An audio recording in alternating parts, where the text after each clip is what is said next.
Donc, pour commencer, pour introduire le sujet d'aujourd'hui, je vous invite à tourner dans Job chapitre 12. Job chapitre 12.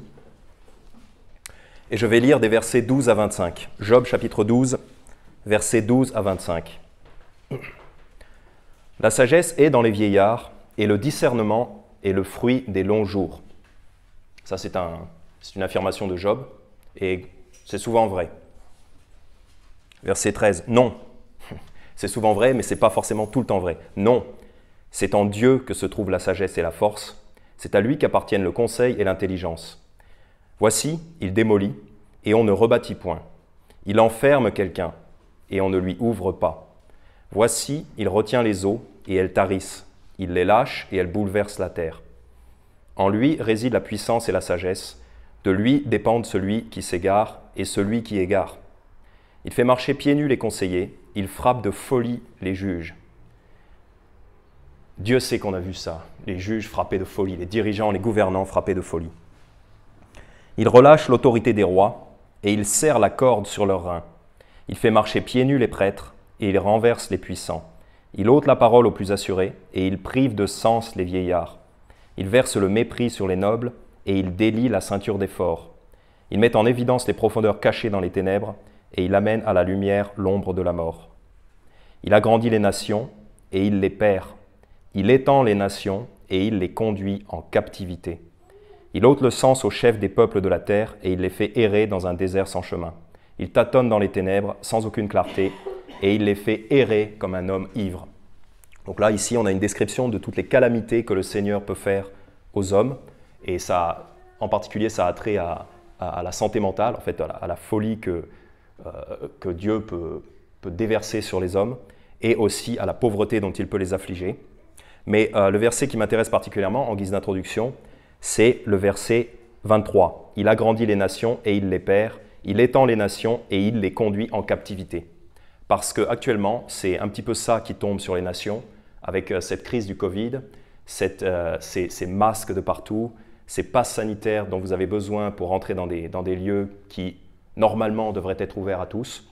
C'est un petit peu les nations qui sont conduites en captivité dans leur propre pays par le Seigneur. Le Seigneur permet ces choses-là.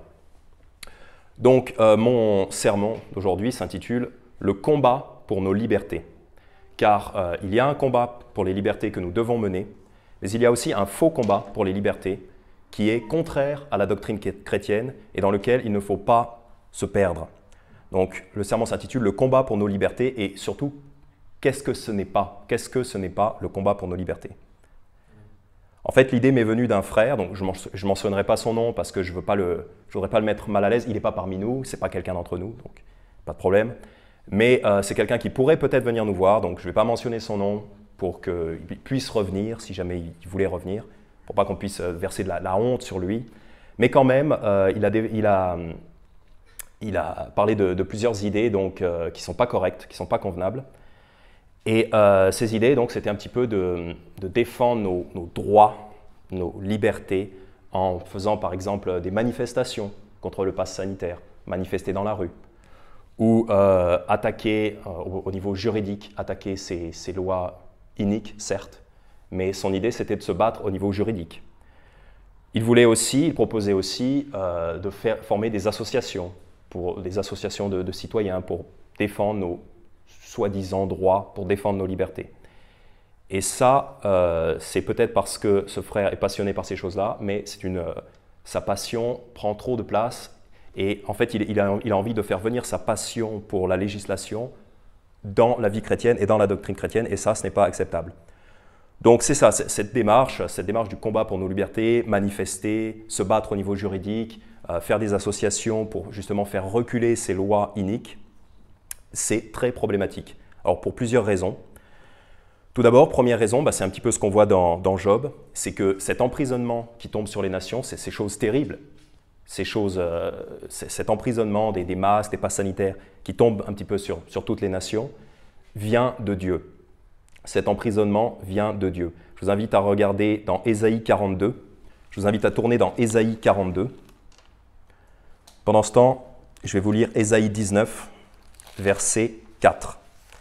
« Ésaïe 19, verset 4, la Bible dit, Dieu dit, « Je livrerai l'Égypte aux mains d'un maître dur, et un roi cruel dominera sur eux, dit le Seigneur, l'Éternel des armées. » Donc on ne va pas rentrer dans les détails ici de Ésaïe 19, mais on voit très clairement que Dieu leur donne un maître dur, un roi cruel. Dieu donne un dirigeant très dur à l'Égypte. Pourquoi? Bon, on n'étudiera pas ce passage-là, mais plus loin, on voit que c'est pour les affliger, les humilier et les tourner vers Dieu. Donc Dieu peut très bien nous donner des dirigeants durs et cruels. C'est une chose que Dieu peut faire. Psaume 107. Psaume 107. Donc on ira dans Ésaïe 42 après. Vous pouvez aller dans Psaume 107. Psaume 107, versets 10 à 22. Psaume 107, verset 10. « Ceux qui habitaient les ténèbres et l'ombre de la mort, retenus dans l'affliction et dans les fers, pour avoir été rebelles aux paroles de Dieu et avoir méprisé le conseil du Très-Haut. » Donc là, on a des gens qui ont été dans les ténèbres de l'ombre de la mort, retenus dans l'affliction et dans les fers, c'est-à-dire en prison, emprisonnés. Et c'est ce qui nous touche, on est emprisonnés dans notre propre pays, quand on ne peut pas aller au restaurant, quand on ne peut pas aller dans certains lieux, quand on ne peut même plus travailler pour certaines personnes, sans avoir été empoisonné par ces injections. C'est un emprisonnement. Et pourquoi les gens sont emprisonnés? Verset 11, Psaume 107, verset 11, « Pour avoir été rebelles aux paroles de Dieu et avoir méprisé le conseil du Très-Haut. » Verset 12, « Il avait humilié leur cœur par la souffrance. Ils succombaient loin de tout secours. » Donc la souffrance que Dieu permet sur les nations, c'est pour une raison, c'est pas pour rien. C'est pour humilier le cœur des gens. Car sans humiliation, il n'y a pas de repentance, il n'y a pas de... On ne peut pas se tourner vers Jésus si on n'est pas humilié un minimum. Verset 13, « Alors, ils ont crié à l'Éternel dans leur détresse, et il les a délivrés de leurs angoisses. » Donc voilà la solution. Il y a plusieurs étapes. Ces gens-là ont été rebelles au commandement de Dieu. Dieu les a affligés. Ils ont souffert. Ils étaient humiliés. Il avait humilié leur cœur par la souffrance. Verset 13, « Alors, donc c'est ça le résultat souhaitable, alors, ils ont crié à l'Éternel dans leur détresse et il les a délivrés de leurs angoisses. » Donc l'Éternel peut très bien affliger une nation, l'Éternel peut très bien emprisonner une nation pour susciter ce cri à l'Éternel. Verset 14, « Il les a tirés des ténèbres et de l'ombre de la mort, il a rompu leurs liens. » Donc ce n'est pas nous-mêmes qui allons rompre nos liens en manifestant ou en essayant de nous battre de façon horizontale avec les CRS ou avec les juges dont on le sait qu'ils sont tout à fait pourris dans nos sociétés. Ce n'est pas comme ça qu'on va rompre nos liens. C'est le Seigneur qui va rompre nos liens. Verset 15, « Qu'il célèbre l'Éternel pour sa bonté, pour ses merveilles envers les fils des hommes. » C'est ça l'objectif. Verset 16, « Car il a brisé les portes d'airain et rompu les barreaux de fer. Les insensés étaient affligés à cause de la voix de leurs transgressions et de leurs iniquités. » Donc, cette affliction qui tombe sur les nations, c'est pas pour rien, c'est pas « oh, le gouvernement, c'est toujours la faute du gouvernement ». Non, c'est pas la faute du gouvernement. Les insensés étaient affligés à cause de la voix de leurs transgressions et de leurs iniquités. C'est ça la vraie raison. C'est ça qu'il faut dire. Verset 18, « Leur âme avait en horreur toute nourriture, ils touchaient aux portes de la mort. » On n'en est même pas encore là, hein. Quoique pour certains, les gens qui sont obligés de se faire vacciner, sinon ils perdent leur emploi, ils sont pas très loin des portes de la mort. Certaines professions, dans certains pays, on touche à ça. Verset 19, « Alors ils ont crié à l'Éternel dans leur détresse et il les a délivrés de leurs angoisses. » C'est ça qu'il faut encourager les gens qui souffrent, les gens qui sont emprisonnés par ces lois iniques, ces lois terribles. Il faut les encourager à crier à l'Éternel dans leur détresse.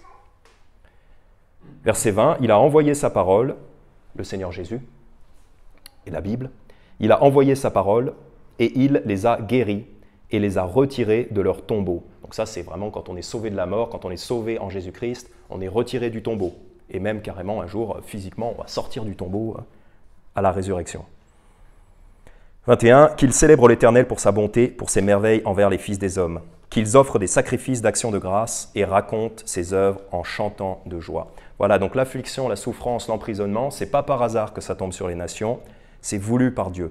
C'est autorisé et même très souvent voulu par Dieu. Ésaïe 42,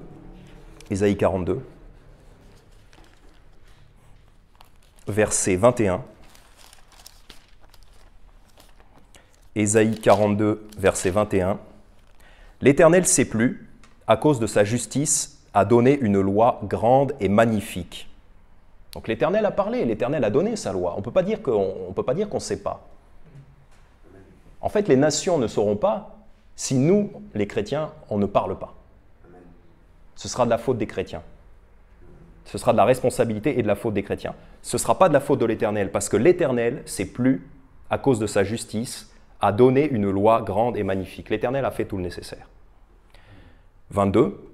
Et cependant, c'est un peuple pillé et dépouillé. Donc c'est un petit peu ça, hein, la France, les gens sont enfermés, les gens sont oppressés, c'est ça, hein, un peuple pillé et dépouillé, assiégé dans son propre pays.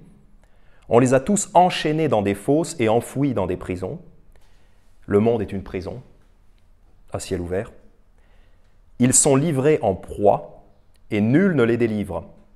Ils sont dépouillés et nul ne dit « rends-le-nous ». Personne ne peut dire « rends-moi mon job que tu m'as volé à cause de l'obligation de vaccin ». Ils n'y arrivent pas, ils ne peuvent pas, ça ne fonctionne pas. Ils n'ont pas la force de rattraper les choses qu'ils ont perdues. Qui parmi vous prêtera l'oreille à ceci pour écouter et pour entendre à l'avenir? Donc, qui prendra une leçon? Qui enfin retiendra la leçon de tout ça? Verset 24. Qui a livré Jacob en proie et Israël à ceux qui l'ont pillé? N'est-ce pas l'Éternel contre qui nous avons péché, dont ils n'ont pas voulu suivre les voies, dont ils n'ont point écouté la loi? Donc, voilà l'emprisonnement. Qui a emprisonné les nations? C'est l'Éternel, voilà. Pourquoi? Parce que vous n'avez pas voulu suivre ses voies. C'est toujours la même chose depuis le début de la création. Verset 25. « Aussi a-t-il répandu sur Israël l'ardeur de sa colère, la violence de la guerre. » On n'en est pas encore là, mais on n'en est pas loin. « Elle l'a embrasé de toutes parts, et il n'a point compris. Elle l'a consumé, et il n'y a point fait attention. » Donc là, les problèmes donc, avec la démarche du combat pour nos libertés, c'est que ces démarches-là, en général, enfin à chaque fois, ne disent pas la vraie raison de l'oppression. La vraie raison de l'oppression, eh bien, c'est que les gens ne veulent pas écouter la loi de Dieu, ne veulent pas être sauvés en Jésus-Christ, et ensuite ne veulent pas vivre une vie morale. Donc les nations sont complètement immorales. Et au verset 24, on nous dit très bien que c'est l'Éternel qui vous emprisonne, c'est Dieu qui vous emprisonne. Il vous fait mordre la poussière, on le verra plus tard, il va vous faire mordre la poussière. Pourquoi? Pour vous humilier. Pour vous humilier, pour vous tourner à Jésus, pour vous tourner à Dieu. Et il y a un très gros problème qui est soulevé ici par Dieu, au verset 25. « Aussi a-t-il répandu sur Israël l'ardeur de sa colère, la violence de la guerre, elle l'a embrasé de toutes parts, et il n'a point compris. Elle l'a consumé, et il n'y a point fait attention. » Là, c'est un très gros problème, parce que les gens, ils subissent ces choses-là, mais ils ne comprennent pas. Ils ne comprennent pas ce qui leur arrive. Pourquoi? Parce qu'il n'y a personne pour leur expliquer. Et ce n'est pas Alain Soral ou Ricardo ou des gens comme ça qui disent des choses, certes, qui sonnent vraies, mais ces gens-là n'expliqueront pas pourquoi la colère de l'Éternel, l'emprisonnement de l'Éternel tombe sur les nations. C'est un gros problème. Et ça c'est notre rôle à nous. Donc c'est un petit peu le premier point donc, le problème avec cette démarche du combat pour nos libertés, c'est qu'en fait, on ne s'attaque pas à la vraie racine du problème. On ne guérit pas la vraie blessure. La vraie blessure des nations, c'est leur péché. Ce n'est pas juste un gouvernement, comme si ce gouvernement était responsable de tout. Non, ce gouvernement cruel et maléfique est permis par Dieu. Pourquoi? Pour affliger et emprisonner les nations, pour les humilier, pour les tourner vers Dieu. Jérémie, chapitre 5. Jérémie chapitre 5, versets 19 à 31. Jérémie chapitre 5, versets 19 à 31. C'est un passage qui décrit très bien les nations occidentales, on va dire, mais grosso modo, ça décrit toutes les nations. Là, on est vraiment très très avancé dans l'horreur et dans la barbarie dans nos nations. Donc, vraiment, à beaucoup d'égards, je trouve que la société moderne française, américaine, même suisse, est pire que ce qui est décrit dans Jérémie. Jérémie chapitre 5, versets 19 à 31. Parce que le Seigneur ne parle pas vraiment de toutes les horreurs qui se font derrière les portes closes. Il n'en parle pas en détail, peut-être pour ne pas donner des idées, pour pas donner plus d'idées maléfiques aux gens, ou parce que l'Éternel ne pense pas aux choses, les pires horreurs qui se produisent. Mais en Jérémie chapitre 5, verset 19, il nous dit « Et il arrivera que vous direz, pourquoi l'Éternel notre Dieu nous a-t-il fait toutes ces choses ?» On se demande pourquoi on subit tout ça, pourquoi on subit cet emprisonnement, ce passe sanitaire, ces masques à répétition. Tu leur diras, comme vous m'avez abandonné et que vous avez servi les dieux de l'étranger dans votre pays, ainsi servirez-vous les étrangers dans un pays qui ne sera pas à vous. Oui, car quand on vous oblige à vous faire vacciner, à vous faire empoisonner pour continuer à vivre, pour continuer à travailler ou même à circuler, vous n'êtes plus chez vous. Rendez-vous en compte, vous n'êtes plus chez vous. Un Français aujourd'hui qu'on oblige à faire ça, il n'est plus, c'est plus comme, vous n'êtes plus chez vous, vous n'êtes plus maître, vous ne pouvez plus aller où vous voulez, vous n'êtes plus chez vous. Faites savoir ceci à la maison de Jacob, publiez-le en Juda et dites, écoutez donc ceci, peuple insensé et dépourvu de sens, qui avait des yeux et ne voyait point, des oreilles et n'entendait point. Ne me craindrez-vous pas, dit l'Éternel, ne tremblerez-vous pas devant moi, qui ai posé le sable pour limite à la mer, borne éternelle qu'elle ne passera point? Ces vagues s'agitent, mais elles sont impuissantes, elles grondent, mais elles ne la passeront point. Mais ce peuple a un cœur rétif et rebelle. Ils reculent, ils s'en vont. Ils ne disent pas dans leur cœur, craignons donc l'Éternel, notre Dieu, qui donne la pluie de la première et de la dernière saison, et nous garde les semaines ordonnées pour la moisson. Vos iniquités ont détourné tout cela, vos péchés retiennent loin de vous le bien. Voilà, ce n'est pas le gouvernement français, ce n'est pas le gouvernement suisse qui retient loin de vous toutes les bénédictions. Ce sont vos péchés, vos iniquités. Car, donc là on rentre un petit peu dans les détails, car il s'est trouvé dans mon peuple des méchants qui épient comme l'oiseleur qui tend des lacets, ils dressent des pièges mortels et prennent des hommes. Comme une cage est remplie d'oiseaux, ainsi leurs maisons sont remplies de fraudes, aussi sont-ils devenus grands et riches. Ils se sont engraissés, ils sont brillants, ils ont surpassé tout mal, ça veut dire ils se croient au-dessus des lois. Ça évidemment, on voit bien que l'élite est comme ça, ils se croient au-dessus des lois. Ils ne jugent point la cause de l'orphelin, et ils prospèrent, ils ne font pas droit aux pauvres. Donc là, ce que dit l'Éternel, c'est que non seulement ils font des choses maléfiques, mais au-delà de ça, ils ne vont pas aider ceux qui auraient besoin d'aide. Parce qu'il y a des gens qui font les choses les plus horribles. Donc on ne va pas rentrer dans les détails, mais si vous avez le cœur un peu accroché, peut-être certains d'entre vous verront de quoi je veux parler, mais c'est les choses les pires qui puissent être faites par les hommes. Non seulement on attaque les êtres les plus fragiles, c'est une horreur, mais il y a aussi la faute de ne rien faire pour protéger ces gens-là, de ne rien faire pour protéger le faible. Parce que dans une nation, ce n'est pas tout le monde, ce n'est pas toutes les personnes d'une nation qui sont les pires racailles. C'est un peu un groupe au sommet de la hiérarchie, l'élite. Ça c'est les pires racailles, bien souvent. Ce n'est pas toutes les personnes de la nation.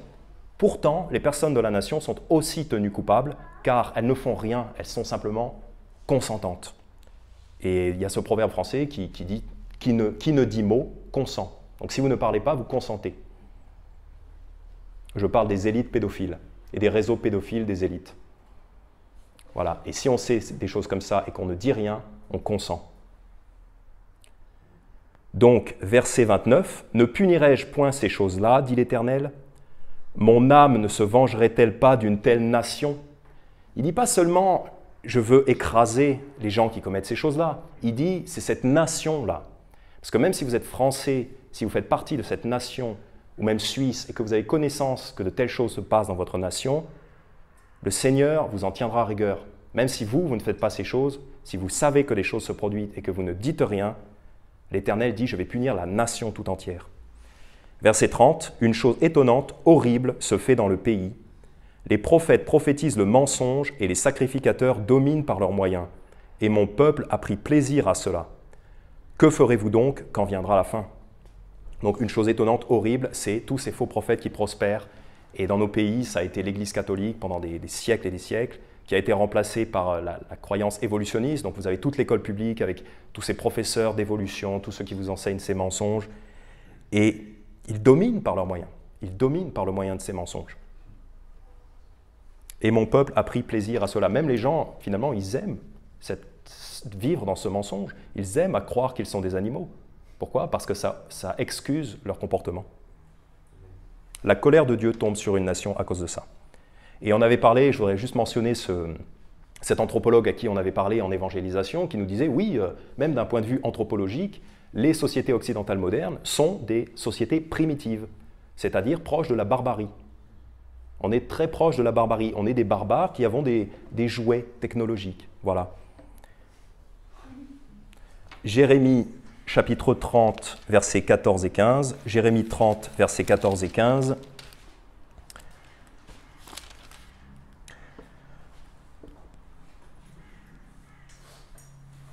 Jérémie 30, verset 15, plutôt. Jérémie 30, verset 15. « Pourquoi cries-tu pour ta blessure?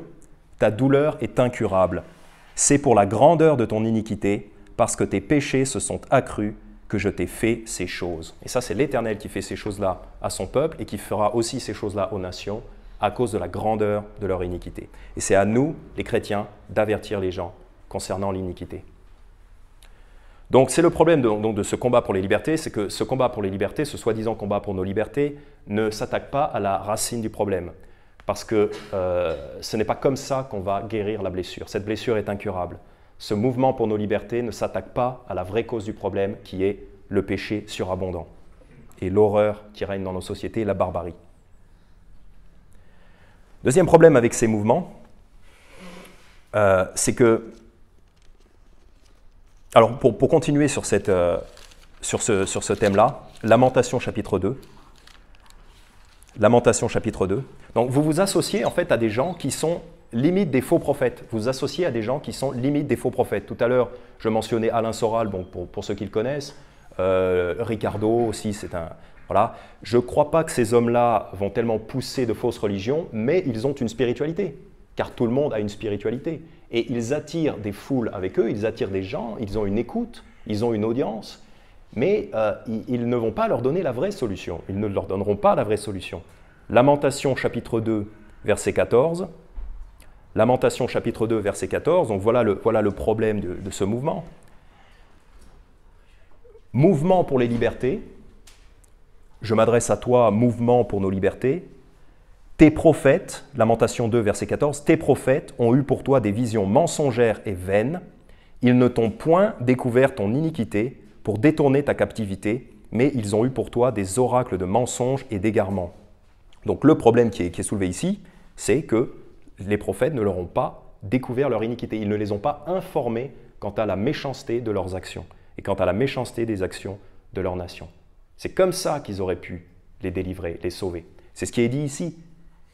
Ils ne t'ont point découvert ton iniquité pour détourner ta captivité. Parce que s'ils leur avaient découvert leur iniquité, s'ils les avaient informés de leur péché, peut-être que ces gens auraient pu s'en détourner. Peut-être. C'est arrivé que des peuples écoutent l'Éternel. Et on est là pour en témoigner. Nous, le groupe chrétien, on est là pour en témoigner. Il y a des gens qui écoutent l'Éternel. Et nous, on n'est pas captifs. On est libres en Jésus. Donc voilà, le problème, c'est ça. Et ça ne détournera donc pas la colère de Dieu. Ces mouvements ne détourneront pas la colère de Dieu sur les pays. Lamentation 3, versets 25 à 50. Lamentation 3, verset 25. Bon, on va lire jusqu'au verset 40. Lamentation 3, verset 25. « L'Éternel est bon pour ceux qui s'attendent à lui, pour l'âme qui le recherche. Il est bon d'attendre en repos la délivrance de l'Éternel. » Pas la délivrance des hommes, la délivrance de l'Éternel. Il est bon à l'homme de porter le joug dès sa jeunesse. Il sera assis solitaire et silencieux parce que Dieu le lui impose. Il mettra sa bouche dans la poussière. C'est ce que je disais quand je disais que Dieu vous fera mordre la poussière. Il mettra sa bouche dans la poussière en disant « Peut-être y a-t-il quelque espérance ?» Voilà, c'est quand vous mordez la poussière que vous pouvez attendre une espérance de la part de Dieu. Il tendra la joue à celui qui le frappe, il sera rassasié d'opprobre. Car le Seigneur ne rejette pas à toujours. Mais s'il afflige, il a aussi compassion, selon la grandeur de sa miséricorde. Car ce n'est pas volontiers qu'il afflige et contriste les fils des hommes. Évidemment, l'Éternel n'est pas cruel, ce n'est pas par plaisir qu'il jette cette affliction sur les nations. Quand on foule sous les pieds tous les prisonniers du pays, quand on pervertit le droit de quelqu'un en la présence du Très-Haut, quand on fait tort à quelqu'un dans sa cause, le Seigneur ne le voit-il pas ? Et évidemment que le Seigneur a vu toutes les iniquités qui se passent depuis des dizaines d'années. les avortements en série, la pédophilie, l'homosexualité, qui est la même chose. Le Seigneur voit toutes ces choses. Qui est-ce qui dit qu'une chose est arrivée sans que le Seigneur l'ait commandée? Les maux et les biens ne procèdent-ils pas de la volonté du Très-Haut? Pourquoi l'homme vivant se plaindrait-il? Que chacun se plaigne de ses péchés. Les Français sont très célèbres pour se plaindre. Ils sont réputés pour se plaindre beaucoup. Pourquoi les Français se plaindraient-ils? Pourquoi les Français se plaindraient-ils qu'on les empêche d'aller au restaurant ou qu'on les oblige à se faire vacciner? Pourquoi les Français se plaindraient-ils encore de leur gouvernement, d'un gouvernement méchant? Que chacun se plaigne de ses péchés. Que chaque citoyen français, suisse ou de quelque lieu qu'on nous écoute, que chacun se plaigne de ses propres péchés. C'est ça votre problème. Recherchons nos voies et les sondons et retournons à l'Éternel. Voilà, qu'on arrête de se plaindre, mais qu'on se plaigne de ses propres péchés. Et ça, c'est valable pour nous aussi, chacun d'entre nous dans nos vies, évidemment. Donc, si vous êtes dans ces mouvements-là, vous allez être associé, vous risquez d'être associé avec des hommes qui donc ne vont pas s'attaquer à la vraie cause du problème, qui est le péché des nations. Et c'était ce qui était soulevé donc, par ce frère, là, dont je tairai le nom. Mais ce frère disait, donc je cite un message qu'il avait écrit, « L'organe de réinformation est très important. C'est ce que fait Louis Fouché. Mais pas suffisamment. Il faudra mettre en place des solidarités nouvelles, supprimer certaines habitudes qui jusqu'alors nous paraissaient un peu extrémistes. » Donc là, je ne comprends pas trop ce qu'il veut dire, mais il dit mettre en place des solidarités nouvelles. Donc, qu'est-ce que ça veut dire? Est-ce qu'il veut qu'on se mette copain-copain avec des non-croyants? Parce que quand vous manifestez, vous êtes aux côtés des non-croyants. Quand vous faites une association de défense des droits civiques, vous êtes aux côtés des non-croyants. Donc, est-ce que c'est ça, les solidarités nouvelles que vous voulez créer? Ce n'est pas ce à quoi le Seigneur nous appelle.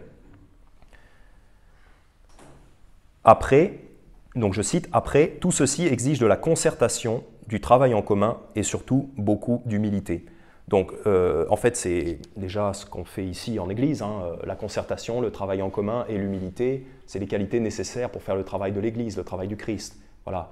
On n'a pas besoin d'appliquer ces qualités à autre chose. Ce serait du gaspillage. Jérémie chapitre 5, non pardon, Jérémie chapitre 17, versets 5 et 6. Jérémie chapitre 17, versets 5 et 6. Les hommes qui vont être à la tête de ces mouvements, c'est souvent des hommes qui aiment haranguer les foules. C'est des hommes qui aiment bien surfer sur cette vague d'indignation pour pouvoir avoir un soutien, pour pouvoir devenir un petit peu les petits chefs du moment. C'est stimulant quand on a une foule et qu'on lève le poing, qu'on fait nos libertés, nos droits, notre pays, c'est chez nous ici. Voilà, c'est stimulant ça. C'est presque excitant, ouais. Et il y a beaucoup d'hommes qui vont aimer prendre les devants, être sur le devant de la scène, profiter de cette petite opportunité, on en parlait dans la voiture, profiter de cette petite opportunité pour briller, pour avoir sa petite heure de gloire. Là. On profite de ça dans une manif, monter sur une statue et parler, haranguer les foules. Ça, c'est la chair qui parle, c'est bien ça. Et le problème, c'est que ces gens-là vont capter la force des gens et ils vont les emmener dans des territoires dangereux et trompeurs. Jérémie 17, verset 5. Jérémie 17, verset 5. « Ainsi a dit l'Éternel, maudit est l'homme qui se confie en l'homme et qui de la chair fait son bras et dont le cœur se retire de l'Éternel. » Donc vous êtes maudit, c'est-à-dire il va vous arriver des malheurs. Si vous vous confiez en l'homme, donc si vous comptez sur un chef humain charismatique pour vous sauver, si vous comptez sur Zemmour ou Marine Le Pen ou Vercingétorix ou n'importe, si vous comptez sur un homme fort pour vous sortir de cet emprisonnement, vous êtes maudit, c'est-à-dire que vous allez subir une grave déconvenue. Verset 6, « Il sera comme un homme dénué de secours dans la plaine stérile, dans le désert, dénué de secours dans le désert. Il ne verra point venir le bien, mais il habitera au désert, dans les lieux secs, dans une terre salée et inhabitable. » Voilà votre destin si vous vous confiez dans ces petits chefs de foule. Notre combat à nous est différent. Nous n'avons pas à nous associer à ces révolutionnaires. Jude, verset 3. Notre combat à nous est ailleurs. Jude, verset 3. Bien-aimés, plein de zèle pour vous écrire touchant notre salut commun, j'ai jugé nécessaire de le faire pour vous exhorter à combattre fervemment pour la foi qui a été donnée une fois aux saints. Donc voilà notre combat. Notre combat, ce n'est pas d'aller devant les tribunaux, ce n'est pas d'aller dans la rue, ce n'est pas de faire des associations. Notre combat, c'est de combattre pour la foi, c'est-à-dire de défendre le salut gratuit et éternel en Jésus-Christ. Et au-delà de ça, toute la parole de Dieu. C'est ça notre combat. Verset 4, donc pourquoi il faut combattre avec ferveur, pourquoi il faut combattre avec acharnement, avec passion. Verset 4. Donc ça veut dire tout simplement prêcher la Bible, prêcher l'Évangile, c'est ce qu'on fait, c'est pas compliqué. Et faire connaître à un maximum de gens le salut en Jésus-Christ et toute la Bible. Donc pourquoi, verset 4, « Car il s'est glissé parmi vous certains hommes dont la condamnation est écrite depuis longtemps, des impies qui changent la grâce de notre Dieu en dissolution et qui renient le seul Seigneur Dieu et notre Seigneur Jésus-Christ. » Donc, s'il y a des gens qui vont se glisser parmi nous, parce que c'est un avertissement du Seigneur, il y a des gens qui vont se glisser parmi nous, des faux prophètes, donc pour faire le plus de mal possible, pourquoi voulez-vous vous associer volontairement avec des gens qui ne sont pas croyants? Pourquoi voulez-vous former des groupes, des associations volontairement avec des gens qui ne sont pas croyants? En fait, c'est inviter le loup dans la bergerie. Surtout des gens comme, je redis, Ricardo, Alain Soral, même Pierre Hillard, je l'avais écouté, c'est un homme sympathique, mais il n'a pas la même... il n'est pas sauvé, il est catholique, donc pourquoi vouloir s'associer avec des gens comme ça? Ça ne peut que inviter des fausses doctrines dans l'Église, même dans votre tête. Puisque les faux prophètes vont se glisser parmi nous, pourquoi les inviter volontairement? Autre raison pour laquelle ce combat juridique, ce combat des manifestations n'est pas pertinent et même dangereux, c'est que vous ne gagnerez pas. Vous ne gagnerez pas ce combat. Pourquoi? Car cette mise en place du pass sanitaire, ce sont les prémices de la marque de la bête de l'Antéchrist. C'est un avant-goût de la marque de la bête de l'Antéchrist.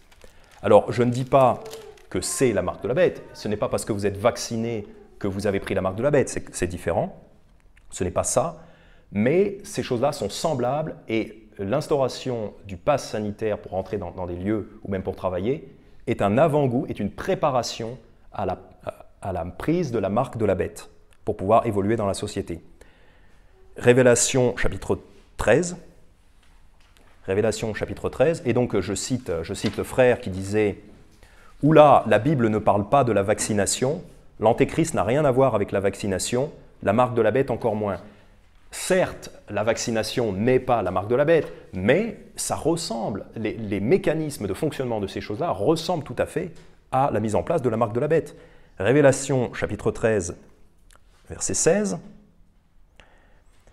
Et elle faisait, donc le faux prophète, et elle faisait que tous, tant petits et grands, riches et pauvres, libres et esclaves, recevaient une marque dans la main droite ou dans leur front, verset 17, et que personne ne pouvait acheter ni vendre s'il n'avait la marque ou le nom de la bête ou le nombre de son nom. Donc là, on voit un parallèle évident avec le pass sanitaire, voilà, c'est que vous ne pouvez plus fonctionner en société si vous n'avez pas cette chose-là. Donc le pass sanitaire n'est pas la marque de la bête, mais c'est une préparation. Et puisque nous savons, donc la Bible nous dit en Révélation 13, verset 7, Révélation 13, verset 7, donc c'est-à-dire à la bête, à l'Antéchrist, il lui fut aussi donné de faire la guerre aux saints et de les vaincre, et il lui fut donné pouvoir sur toute tribu, langue et nation. Donc nous savons que la bête aura le pouvoir. Donc nous ne pourrons pas gagner contre la bête, nous ne pourrons pas gagner contre le système de l'Antéchrist. Donc ce n'est pas la peine de commencer à combattre maintenant contre les débuts de ce système. De toute façon, vous n'obtiendrez pas la victoire finale comme ça. Puisqu'il nous dit, il lui fut aussi donné de faire la guerre aux saints et de les vaincre. C'est déjà écrit qu'on va perdre cet aspect-là de la guerre. Donc si vous allez dans ces combats-là, vous allez dans une guerre que vous avez perdue d'avance. La victoire, elle est donnée au verset 8. « Et tous les habitants de la terre l'adoreront. Donc au final, même si les gens ne prennent pas ce pass sanitaire aujourd'hui, ils prendront la marque de la bête dans l'avenir. Et tous les habitants de la terre l'adoreront. Et la solution, elle est donnée ici. Ceux dont les noms ne sont pas écrits dans le livre de vie de l'agneau qui a été immolé dès la fondation du monde. Donc si vous voulez vraiment donner la victoire à quelqu'un, si vous voulez vraiment libérer quelqu'un de l'oppression, de l'emprisonnement, il faut aider cette personne à avoir son nom écrit dans le livre de vie de l'agneau. Et ça, c'est le salut en Jésus-Christ. Donc si on veut apporter la victoire et la délivrance à quelqu'un, ce n'est pas par le combat juridique, un combat que nous ne gagnerons pas. En plus, on est mis en face de gens complètement pervertis et pourris. On en a eu un très bon aperçu dans notre congrégation, à quel niveau, combien sont pourris les juges de ce monde. On ne gagne pas comme ça. La victoire, elle est d'écrire le nom de quelqu'un dans le livre de vie de l'agneau. C'est ça la victoire. En fait, on peut se voir comme dans une guerre contre le diable. Et le diable, ça pourrait être vu comme dans une guerre de tranchées. Le diable est dans ses tranchées, les chrétiens sont dans leurs tranchées, et le diable veut vous tuer. Le diable veut vous faire succomber. Il veut vous tenter, il veut vous faire succomber. Donc face à cette oppression, cette nécessité du pass sanitaire, il y a deux façons de succomber. Première façon de succomber, vous vous faites vacciner, vous abîmez grandement votre témoignage chrétien et vous prenez un poison, vous êtes en danger de mort. Ça, c'est la première façon de succomber au diable. C'est la première façon de perdre dans cette guerre. Deuxième façon de perdre dans cette guerre, c'est de sortir de vos tranchées et d'affronter le diable sur son terrain, c'est-à-dire dans la rue, face au CRS, face à la justice. Donc vous allez vous retrouver en prison pour des raisons qui ne sont pas bonnes, pour des raisons qui ne sont pas de l'Évangile. Et là, vous avez perdu, parce que vous avez affronté le diable sur son terrain. En fait, c'est un petit peu comme si donc, vous êtes dans ces tranchées, là on imagine la guerre de tranchées, vous êtes protégé parce que vous êtes dans la tranchée.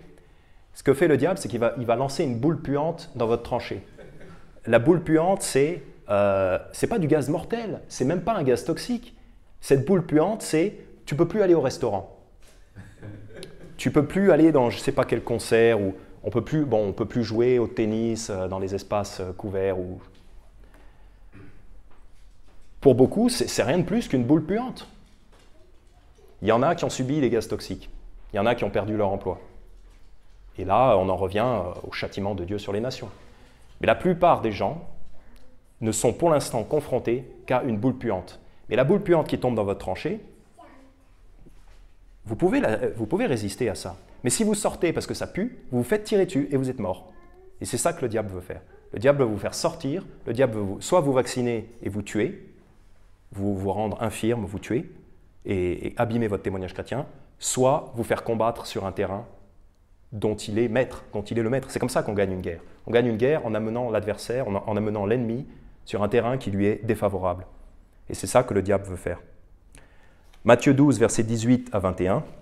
Et c'est pas comme ça que combat le Seigneur Jésus. Et d'ailleurs, le frère dont je parle dans ce sermon avait dit que l'apôtre Paul avait fait valoir ses droits de citoyen romain pour se sortir de situations fâcheuses. Et ça va, c'est correct, c'est vrai. L'apôtre Paul avait fait valoir ses droits de citoyen romain pour se sortir de situations fâcheuses. C'est une chose que nous pouvons faire aussi. Mais on ne voit jamais l'apôtre Paul manifester dans la rue pour défendre ses droits de citoyen romain. Il n'y a aucun exemple de ça. On n'a pas vu non plus l'apôtre Paul faire des démarches juridiques pendant des jours et des jours, des heures, des mois et des mois pour défendre ses droits de citoyen romain. Non, ce que fait l'apôtre Paul, c'est que simplement il dit « Je suis romain, laissez-moi partir ». Et ça fonctionnait à l'époque. Aujourd'hui, si vous pouvez vous tirer d'une situation en montrant votre passeport suisse, en montrant votre passeport américain, votre passeport français, si ça peut vous aider, allez-y, profitez-en. Profitez-en. Vous n'aurez pas les mêmes privilèges si vous avez un passeport chinois ou iranien ou que sais-je. Voilà, si vous avez des privilèges qui vous ont été donnés par Dieu, profitez-en. Mais l'apôtre Paul n'a pas fait pendant des heures et des heures des démarches juridiques. L'apôtre Paul n'a pas monté une association pour être sorti de la prison quand il était en prison à Philippe. Il n'a pas fait ça. Là, c'est une déformation de la parole de Dieu. C'est un détournement de la parole de Dieu que de dire ça. Donc, ce n'est pas les méthodes du Seigneur Jésus. Le Seigneur Jésus, Matthieu 12, versets 18 à 21. Matthieu 12, versets 18 à 21. Donc en fait, c'est une citation de l'Ancien Testament qui parlait du Seigneur Jésus. « Voici mon serviteur que j'ai choisi, mon bien-aimé en qui mon âme a pris plaisir. Je mettrai mon esprit sur lui et il annoncera la justice aux gentils. » Il fera du soul winning, il fera de l'évangélisation. « Il ne contestera point et ne criera point et on n'entendra point sa voix dans les rues. » Voilà, le Seigneur Jésus, il n'était pas dans la rue pour manifester, pour revendiquer, pour s'indigner, pour s'insurger. Il était indigné, mais il n'était pas à crier et à s'insurger. Verset 20. « Il ne rompra pas le roseau froissé, et il n'éteindra pas le lumignon qui fume encore, jusqu'à ce qu'il ait rendu la justice victorieuse. » Donc le Seigneur Jésus a été victorieux, il a rendu la justice victorieuse, non pas en criant dans la rue, mais en manifestant la justice, en donnant sa vie, en fait. C'est comme ça qu'il a été victorieux. Et on reverra ça un petit peu plus tard, mais c'est comme ça qu'on est victorieux nous aussi, c'est en donnant notre vie pour le Seigneur Jésus, pour le nom de l'Évangile, pour l'Évangile. C'est ça, c'est comme ça qu'on agit en tant que chrétien.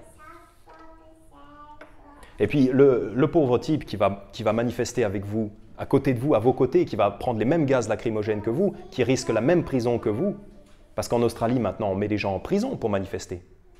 Le pauvre type qui est là, qui n'est pas converti à côté de vous, vous n'allez pas l'aider. Ça ne va pas l'aider. Vous êtes sauvé, vous manifestez, c'est presque un jeu. Vous jouez votre vie de façon idiote et insensée. Mais la personne qui est à côté n'est pas sauvée. Vous n'allez pas aider cette personne. Vous n'allez pas lui manifester la justice. Vous n'allez pas lui montrer la justice comme ça. Autre problème, vous détournez. Donc si vous attirez les chrétiens dans ce genre de combat, vous détournez les chrétiens du vrai combat pour la vraie liberté. Parce que ce frère avait dit, l'un n'empêche pas l'autre. Ça sonne bien éventuellement, à première entente, ça sonne bien. L'un n'empêche pas l'autre. Donc on peut faire de l'évangélisation et aussi manifester. L'un n'empêche pas l'autre. Mais si l'un empêche l'autre, parce que quand vous faites quelque chose dans votre vie, quand vous dites oui à une activité, ça veut dire que vous dites non à tout le reste, en fait. Si le samedi matin, si le samedi après-midi ou le samedi matin, je vais faire de l'évangélisation, ça veut dire que je dis non à tout le reste. Si je vais manifester le samedi après-midi, ça veut dire que je dis non à l'évangélisation. D'ailleurs, c'est pour ça qu'il faut savoir dire non, hein, ce n'est pas le thème du message d'aujourd'hui. Il faut savoir dire non parce que quand vous dites non à quelque chose, vous pouvez dire oui aux choses qui ont vraiment de la valeur. Voilà. Donc l'un n'empêche pas l'autre, c'est faux. L'un empêche complètement l'autre. Soit vous faites ça, soit vous faites ça. Vous avez un nombre d'heures limité, vous avez une force limitée, une énergie limitée. Il faut choisir les choses qui ont la priorité.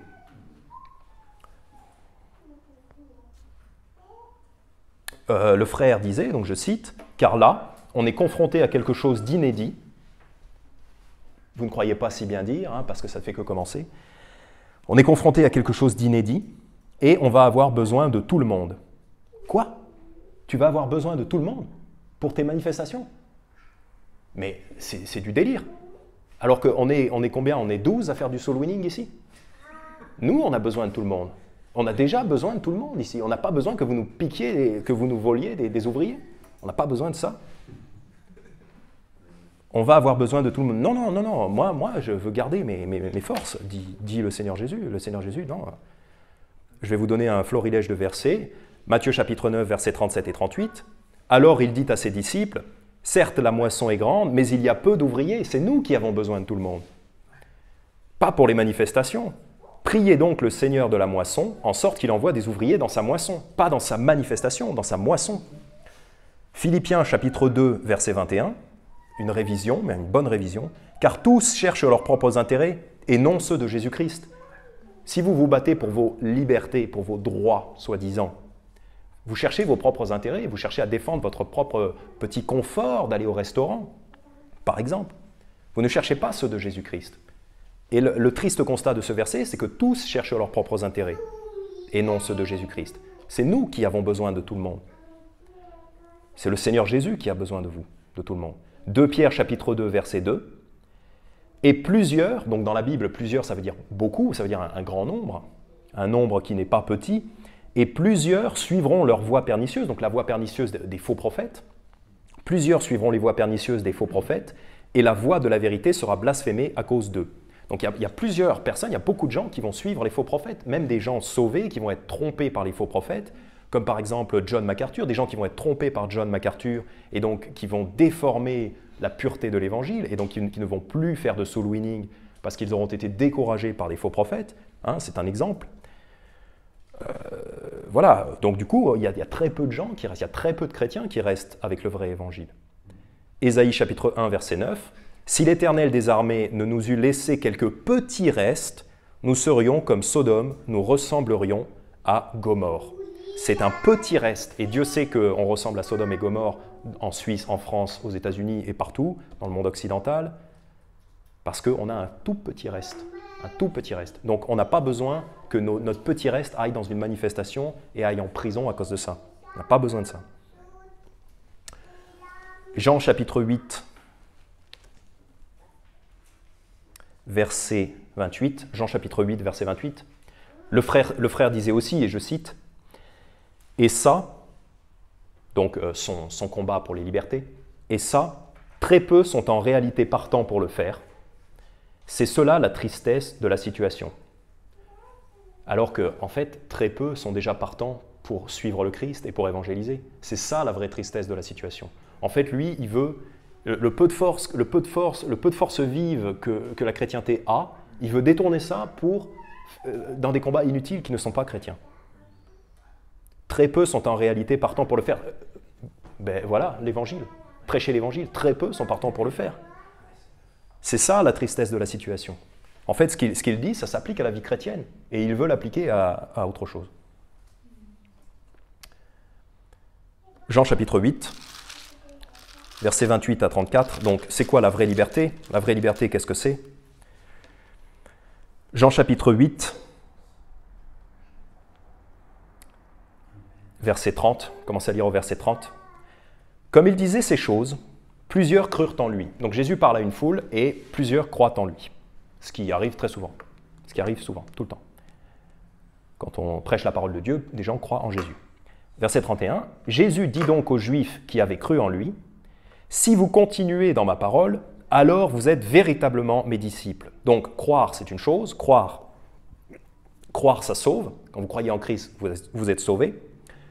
Mais c'est différent d'être un vrai disciple, d'être un disciple en vérité, en action et en vérité. Pour être véritablement un disciple, il faut continuer dans sa parole. Okay? Ce n'est pas nécessaire de continuer dans sa parole pour être sauvé. Pour être sauvé, c'est juste de placer sa foi en Jésus, une fois. Ensuite, pour être un véritable disciple, il faut continuer dans sa parole. Verset 32, « Et vous connaîtrez la vérité, et la vérité vous affranchira. » C'est ça la vraie liberté. La vraie liberté, c'est de connaître la vérité et que cette vérité nous rende libres, nous affranchisse. Pourquoi? Parce que si je connais la vérité sur les vaccins, qui sont totalement anti-bibliques, que c'est de la sorcellerie, que c'est dangereux, que ça peut vous tuer, je ne vais pas aller vers le petit sorcier du quartier pour prendre ses saletés. Je connais la liberté. Il ne va pas me vendre tout un tas de sortilèges, des amulettes. Il ne va pas me vendre des petites amulettes magiques, le petit sorcier du quartier, si je connais la vérité. Je sais que ces choses-là n'ont aucun pouvoir. Mais on rigole, mais les gens ont été victimes de ces choses-là pendant des générations et des générations, et même encore aujourd'hui. Je ne vais pas aller dépenser tout mon argent à la diseuse de Bonaventure, puisque je sais que c'est des foutaises, des balivernes, ce qu'elle dit. Là, je suis libre. Je suis libre parce que je ne suis plus mentalement un esclave. Et c'était un petit peu le sujet dans Jérémie chapitre 5. À la fin, il dit... On l'a lu tout à l'heure, mais en Jérémie chapitre 5, à la fin, il dit « Les prophètes prophétisent le mensonge et les sacrificateurs dominent par leurs moyens. » Donc le faux prophète, par ses mensonges, il domine. L'Église catholique, par leurs mensonges, a dominé. Et quand vous étiez sous l'Église catholique, quand vous aviez cette obligation d'aller confesser vos péchés à un prêtre, ou même de donner de l'argent régulièrement, ou même d'aller à l'Église régulièrement, dans l'espoir d'être sauvé, parce qu'on vous faisait du chantage, que vous iriez en enfer si vous ne faisiez pas ces choses-là, vous étiez un esclave. Vous étiez esclave de l'Église catholique, par la mentalité, par l'esprit.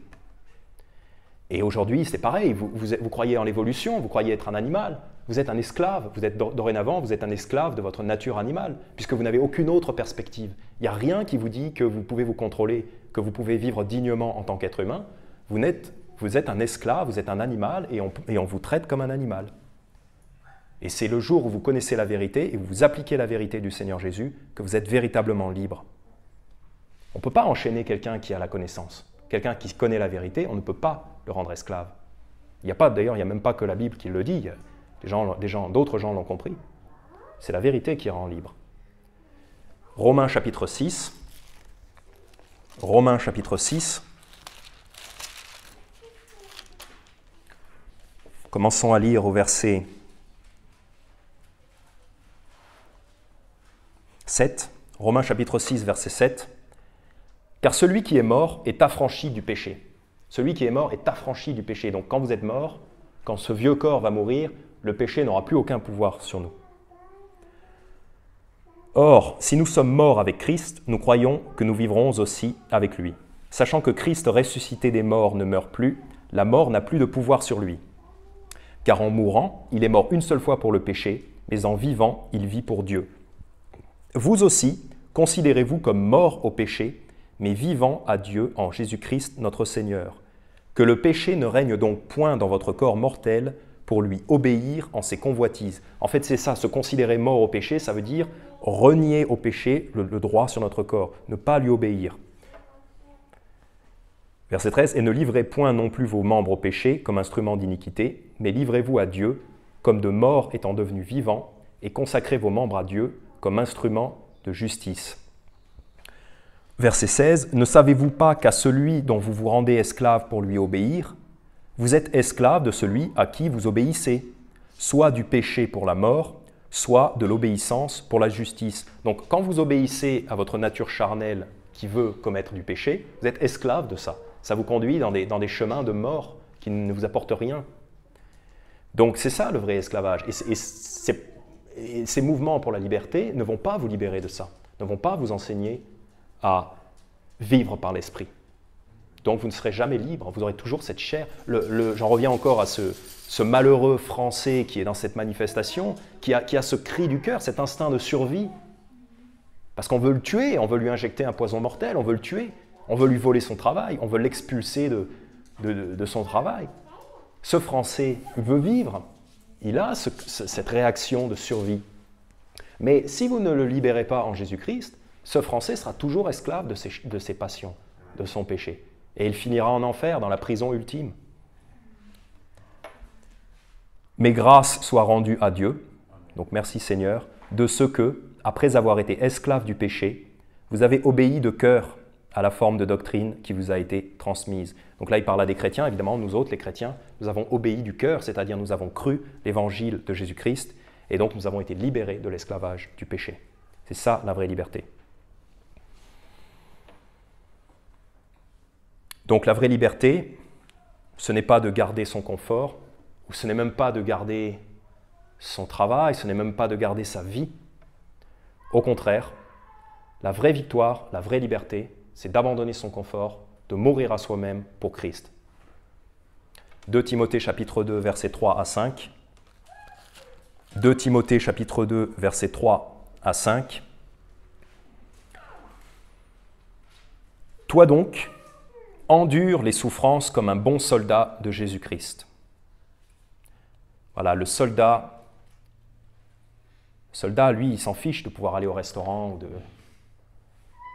Le soldat, il sait qu'il va souffrir, il sait qu'il va recevoir des balles. Il sait qu'il va avoir faim, il sait qu'il va patauger dans la boue, dans les tranchées. Il sait qu'il va se frotter à des barbelés comme ça, se faire arracher des morceaux. Le soldat, il le sait, ça. Il ne va pas pleurnicher parce que, voilà, en fait, il y a trop de soldats dans l'armée, il y a trop de soldats, mais ils ne sont pas assez forts. Ils ne sont pas assez forts, en général. C'est des gens qui sortent de leur confort, de leur chauffage, de leur voiture climatisée. Et voilà, on est nombreux, mais on n'est pas assez forts. Dès qu'on a un petit truc, on pleure. La vraie liberté, ce n'est pas de garder son confort. Toi donc, endure les souffrances comme un bon soldat de Jésus-Christ. Aucun homme faisant la guerre ne s'embarrasse avec les affaires de cette vie. Donc, si on vous retire votre travail, si on vous retire la liberté, Il faut savoir dire adieu à ces choses-là, si c'est nécessaire. Tant qu'on ne nous enlève pas la liberté de servir Dieu, de servir le Christ, on est soldat, on va subir des souffrances, on va subir des blessures, des atteintes et des attaques. Il faut savoir que ces choses-là vont nous arriver. Aucun homme faisant la guerre, et les femmes font cette guerre avec nous, ne s'embarrasse avec les affaires de cette vie, afin de plaire à celui qui l'a enrôlé pour être un soldat. On ne va pas essayer de se plaire à soi-même en essayant de garder nos privilèges. Ce n'est pas ça le but. Le but, ce n'est pas de nous plaire à nous-mêmes en gardant nos privilèges et notre confort. Le but, c'est de plaire à celui qui nous a enrôlés pour être un soldat, le Seigneur Jésus-Christ. Et si aussi un homme combat pour les honneurs, il n'est pas couronné, sauf s'il a combattu selon les règles. Si vous êtes dans une compétition sportive et que si c'est du saut en longueur et que vous dites « Ah ben non, je vais sauter en hauteur », ben non, vous n'aurez pas la récompense puisque c'était du saut en longueur. Okay. Et ben nous, notre course, c'est une course d'évangélisation, c'est une course de prédication de la parole de Dieu, de faire connaître au monde entier le salut en Jésus-Christ et toutes les doctrines bibliques. C'est ça notre course, c'est ça les règles. Les règles, c'est ça. Faites connaître au monde entier le salut en Jésus-Christ. C'est ça la règle. Si vous combattez selon cette règle, si vous courez selon cette règle, vous aurez des récompenses. Si vous ne combattez pas selon cette règle, si vous faites autre chose, vous n'aurez pas de récompense. Vous n'aurez pas de récompense. Et en plus, le problème, c'est qu'évidemment, on attire des frères et sœurs avec soi, évidemment. Et on fait aussi perdre aux autres des récompenses. Donc, en guise de conclusion, on va voir des gens qui ont vraiment vaincu, qui se sont vraiment libérés, qui ont gagné. Révélation chapitre 12, verset 11, les gens qui ont vraiment vaincu. Révélation chapitre 12, verset 11, ils l'ont vaincu par le sang de l'agneau. Donc ils ont vaincu le diable qui est mentionné au verset 10. Ils l'ont vaincu, ils ont vaincu le diable par le sang de l'agneau. Voilà la victoire que nous obtenons quand nous croyons en Jésus-Christ, quand nous mettons notre foi en Jésus-Christ, nous battons le diable, nous avons la victoire sur le diable, par le sang de l'agneau, par le sang du Christ. Et ils l'ont vaincu par le sang de l'agneau et par la parole de leur témoignage. Ils ne l'ont pas vaincu par leur manœuvre juridique, par leur démonstration de force en manifestation, par ce bras de fer qu'ils ont fait avec l'État. Ah, bravo, bravo.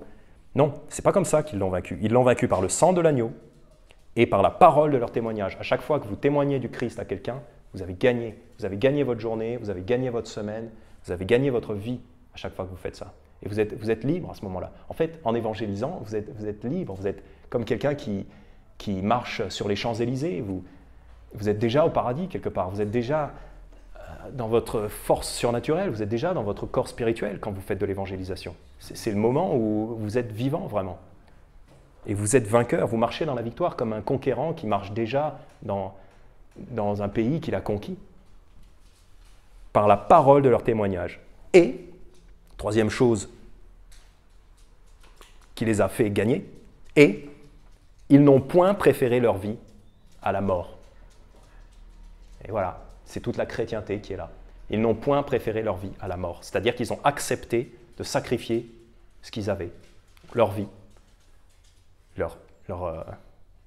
même leur travail. Évidemment, on ne prend pas ces choses-là à la légère, mais peut-être même si ça demande de sacrifier, si vous perdez votre travail, vous perdez votre travail. Ces gens-là n'ont point préféré leur vie à la mort. Ils sont morts pour le Seigneur Jésus et ils ont vaincu. Voilà. Je vais récapituler les points donc, en guise de conclusion. Donc, pourquoi cette démarche de combat pour nos libertés, un combat non biblique, un combat non chrétien, pourquoi c'est mauvais? D'abord parce que quand on fait ce genre de combat, on ne s'attaque pas à la vraie cause du problème. C'est que l'emprisonnement vient de Dieu à cause des péchés de la nation, justement pour pouvoir tourner les gens vers Dieu. Et c'est un très gros problème quand on n'informe pas les gens. Quand on n'informe pas les gens sur la vraie raison de leur blessure, de la blessure spirituelle de la nation. Donc, deuxième problème, c'est que vous faites association avec des hommes qui sont borderline, comme on dit en anglais, mais à limite des faux prophètes, parce qu'ils ont une forme de spiritualité, mais qui n'est pas le Seigneur Jésus. Donc vous faites association et vous mettez votre espoir dans des hommes. Troisième raison pour laquelle ce combat est stérile et dangereux, vous ne gagnerez pas. Vous ne gagnerez pas car vous combattez contre quelque chose qui n'est que l'avant-garde du système de l'Antéchrist, qui doit gagner de toute façon. Et en fait, vous faites le jeu du diable. Quand vous sortez dans la rue contre les CRS, vous avez perdu. Vous vous battez sur le terrain du diable. Vous êtes déjà vaincu. Autre raison, c'est que vous allez détourner les frères et sœurs chrétiens du vrai combat chrétien, pour lequel il y a déjà si peu de chrétiens qui se lèvent.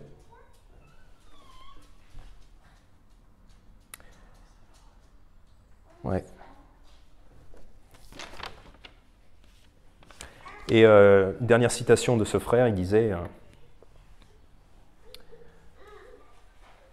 ça je l'ai déjà cité, car là on est confronté à quelque chose d'inédit et on va avoir besoin de tout le monde. Non, désolé, on a déjà besoin de tout le monde pour l'évangélisation, donc dégagez avec ces idées-là. Ça implique notamment d'accepter de faire des erreurs, de tâtonner comme un enfant, de reculer, puis de recommencer, d'accepter les moqueries des puissants et de leurs suppôts, mais de garder bien en vue l'objectif final, qu'est la conservation de nos libertés. C'est la citation du frère. Il n'a rien compris. Gardez en vue l'objectif final, qu'est la conservation de nos libertés. Vous n'avez rien compris, malheureusement, vous n'avez encore rien compris à la Bible. Ce n'est pas ça l'objectif final. Dieu soit loué. Prions, si vous voulez bien. Père Céleste, merci pour ta parole. Merci de la victoire que tu nous as donnée en Jésus-Christ. Et Père, aide-nous à rester focalisés sur les choses qui comptent vraiment et le combat qui compte vraiment.